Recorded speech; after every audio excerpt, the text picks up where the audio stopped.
लोकसभा चुनाव 2024 को लेकर तमाम विपक्षी पार्टियां रणनीति बना रही हैं और दूसरी तरफ बसपा समर्थकों ने भी मायावती को प्रधानमंत्री बनाने का सपना देखा है, लेकिन विपक्ष ही इस सपने पर पानी फेर सकता है। जी आप सभी को बता दें कि अब विपक्ष ने अपनी चाल चलना शुरू कर दिया है। खासकर अखिलेश यादव ने उत्तर प्रदेश में अपनी साइकिल यात्रा से काफी लोगों को प्रभावित करना शुरू कर दिया है। पहले राहुल गांधी ने अपनी भारत जोड़ो यात्रा के जरिए कई रूठे नेताओं को मना लिया, तो दूसरी तरफ अखिलेश यादव रूठी जनता को मनाने के लिए जो 2022 की विधानसभा चुनाव के वक्त उनके कुछ बयानों से, उन कुछ हरकतों से नाराज हुए, वह अब मनाने की कोशिश में जुटे हुए, यानी कि डैमेज कंट्रोल में।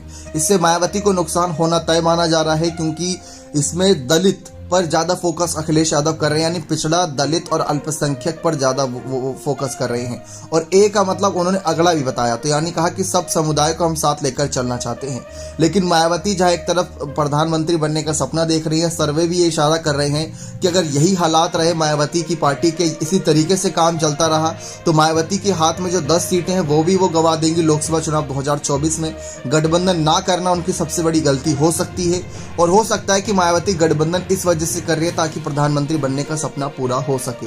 क्योंकि मायावती ने जब गठबंधन नहीं किया तो उनको नुकसान भी हुआ है, लेकिन फायदा भी तभी सबसे ज्यादा हुआ है, क्योंकि गठबंधन चुनाव से पहले ना करना, उसके बाद नतीजे सामने आ जाएं और उसके बाद जब किसी को बहुमत नहीं मिलता तो मायावती ही किंग मेकर की भूमिका में आ जाती है और कई बार खुद किंग बनती दिखी। यानी कि आपने देखा होगा 67 सीटें पाकर भी उत्तर प्रदेश की कई बार मुख्यमंत्री पद पर रही।